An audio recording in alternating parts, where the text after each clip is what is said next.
Hello, my friends, and welcome back. Thank you very much for being with me again today.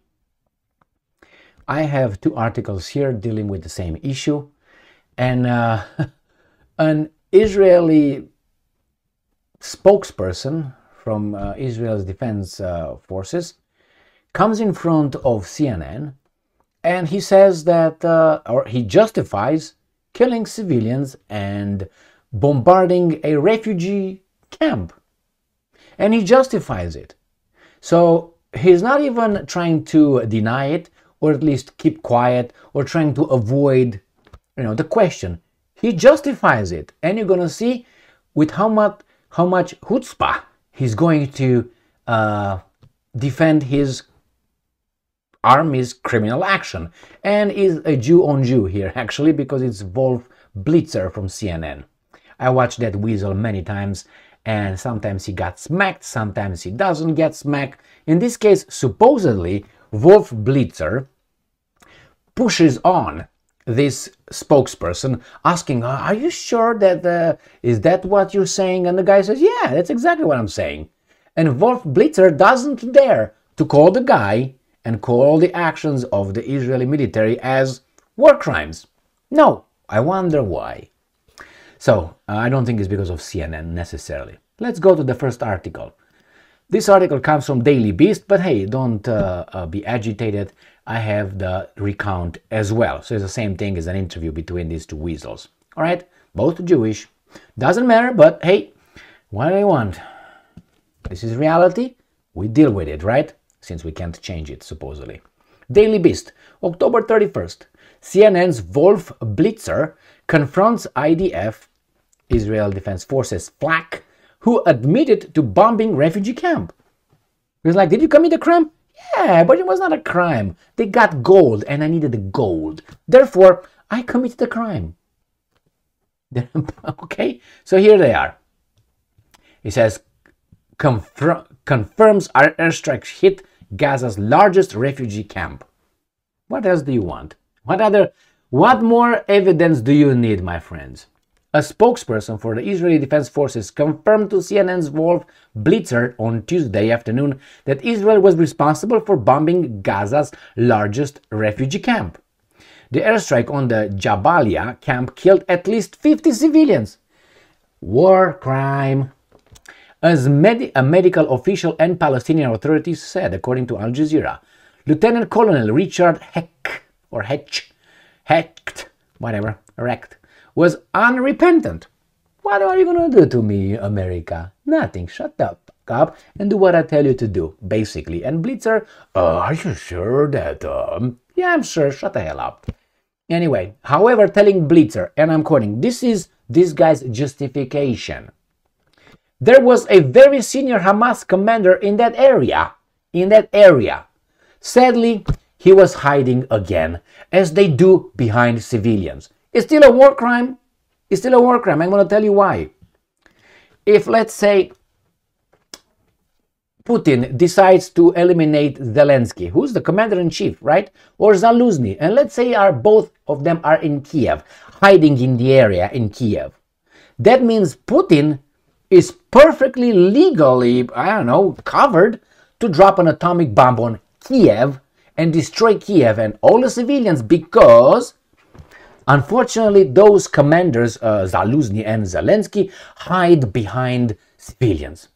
Would that be a fair, similarity here? Analogy? Example? You see how idiotic it is? Therefore, if you want to be just and honest and fair about things, put things against things that you might, oh my God, no. And then you put it the other way. Oh, see if it fits the other foot.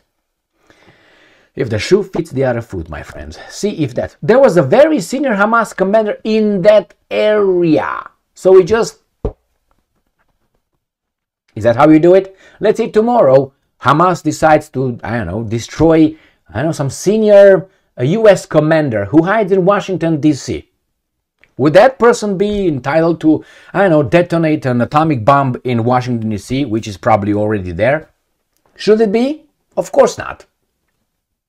Now, he later claimed, let me just continue reading here, he later claimed that their target, who he declined to name, had killed many Israelis and was successfully taken out in Tuesday's strike. Yeah, but what about those civilians? Were they guilty of anything? No, so you can't do that. You can't do that. That's why, for instance, let me tell you another example. You have a bank robbery in progress, and you have over there a guy having hostages over there, or killing 2 or 3 people. Are you going to blow up the whole bank with all the customers and all the personnel because there's over there a criminal who killed many people? Is that the procedure? Of course not. But he doesn't care. You know why? Because he knows there will be no consequences, as always. Anyway, Blitzer twice confronted Heck. You know how you confront that guy? Hey, you're a war criminal, man. Your country, your military committed a war crime. That's how you confront. You call him the way it is. You call what it is. You confront how. Let's see how Blitzer confronted him, shall we? About innocent lives being lost, asking, but even if that Hamas commander was there amidst all those Palestinian refugees who are in the Jabalia refugee camp, Israel still went ahead and dropped a bomb there, knowing that a lot of innocent civilians, men, women, and children presumably would be killed. And he says, this is a tragedy of war, Wolf. That was his reply. This is a tragedy of war. Now I wonder if the Hamas or someone else would kill these guys, which I would not want that to happen. Let's say someone kills Hex, the colonel, general, whatever he is over there, kill his family like that, hunting someone who committed Palestinian crimes. Would he say, well, it's a tragedy of war, man, that's what it is. I'm sorry, it is what it is. Do you think he would say that? Of course not. That tells me he's doing it premeditated and defends a war crime. And he replied, as we've been saying for days, move south. What? Is that your justification? So let's say tomorrow China says we're going to attack the United States of America and tell you, let's say you live in Michigan. I said, guys, we're going to drop a few atomic bombs in Michigan. You move to Texas because we said so. No, you don't tell me where the fuck I should move. You fight with my military, not with the civilians. If you kill civilians, you don't mean, well, I told you to move, my man. I told you to move. You didn't listen to me because I'm in charge. No, you're not in charge. I'm a free human being. Am I? So the Palestinians have houses over there. They're free people. In their houses, private property. You don't tell them, well, move, otherwise we're going to blow you up. And they will blow them up and say, well, I told you to move. Things don't work like that. And if that's the way it works, then turn it the other way around and see how the Israelis will like that way. Would like it that way? I don't think so. Why? Because obviously that's a crime. He was referring to a warning issued by Israeli military to move to the southern part of Gaza Strip to avoid being considered part of the terrorist organization. So I'm telling you, if you don't move, I decide that you're a criminal, you're a terrorist. Even though you are not, I say you are. That's not how it works, my friend. You have to prove if that person is a terrorist. You just don't say, if you don't suck my thing, then you're a criminal. And then you have to do it. Otherwise, I do this to you. Is that how it works? This is the argument of this colonel. What the hell is his rank? I think it was colonel. Lieutenant Colonel Richard Israeli. His name is Richard. Hecht. Yeah, Richard Hecht. Richard Wagner. Oy vey. Is still playing Wagner in Israel against the law? Is it still against the law? Jesus Christ. I know it was. I don't know if it still is. I think it still is. Yes.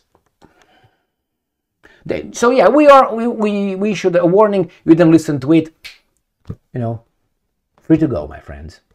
I have no responsibility. It doesn't work that way, but it seems it does. You know why? Because they know United States of America will not do squat. On the contrary, will defend them. And I'm quoting again. You knew there were refugees, all sorts of refugees, but you decided to still drop a bomb on the refugee camp attempting to kill the Hamas commander. Blitzer shot back. Hack also elaborated on the ground operation, So he didn't care. So this you can take it this way. You can take it this way, my friends. The fact that Blitzer, in front of everyone, said that, and the guy responded as it is, that's an example for everybody that they don't care, and you can't do anything about it. Blitzer did not utter the word war criminal or war crime. Nothing. Nothing. They didn't. He didn't. Why? Because this is set as an example. Yeah, Blitzer told him, and the guy says, yes, that's how I justified. And the conversation is gone. And who watched that said, well, but he told them to move and didn't. Therefore, that's their fault. Is that the argument? If that's the argument, put yourself in one of the instances I said with the Chinese living, let's say you live in Michigan. And Chinese says, if you don't move, we're going to blow you up because we consider you are a terrorist. What would you say? Screw you. You don't tell me what I am. I'm innocent. Boom. Done. What are you going to do then? Go and tell Jesus? Yeah, Jesus is doing a lot of things lately, if you can tell. Just sits and counts. Another one, yeah, another one, yeah. And he's going to intervene when the plan, he's got a plan. In the meantime, children die, but he's got a plan. Are the children guilty of anything? But hey, that's a plan. We don't know the plan. You gotta love this kind of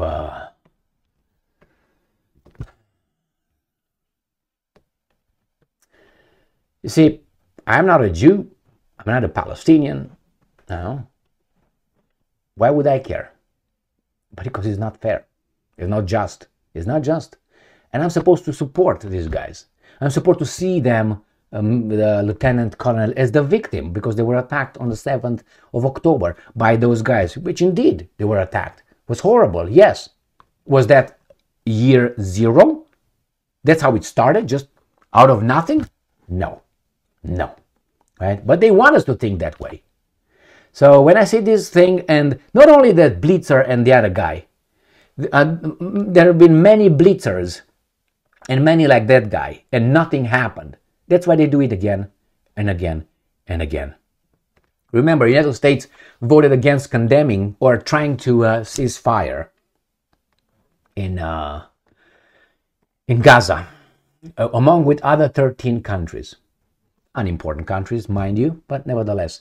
And it was a non-binding resolution in the United Nations. That means it was not a law, an international law. So therefore, no enforcement, no policy. It was just a recognition that they should stop fighting and they should cease fire for humanitarian reasons. They don't care. Why? Because they know the United States will veto each and every UN Security Council resolution just like that, like they did before, and they will do it again. Why? Because we are the land of the free, and we are pointing our fingers, not we, they, because I don't want to identify with them. You do not identify with them. You're not part of them. That's them, and it's us. And they have us fighting with one another for stupid mother reasons, right? So they did it before, and they will do it again. And we are the land of the free. And they tell everybody else, oh, you didn't do that, oh, you didn't do that, oh, you violated that, oh, human rights there, oh, we're going to place sanctions on you, we're going to do this. And you are doing what? What exactly are you doing? You're participating in a crime, I think. I think you're an accomplice. Anyway, by not stopping, remember, silence is whatever. Silence is violence and all kind of garbage. Silence is not as unacceptable. So yeah, don't be silent. Talk about it. I dare you, go to work tomorrow and say, hey, this guy's committed a war crime in that refugee camp. Just mention the name of who is the perpetrator, and I guarantee you will be talked to. And you're going to keep your mouth shut because they will fire you. Why? Because we live in the land of the free, and with the free speech. Thank you very much for being with me again today. Stay strong, stay smart, look for the truth, and be just.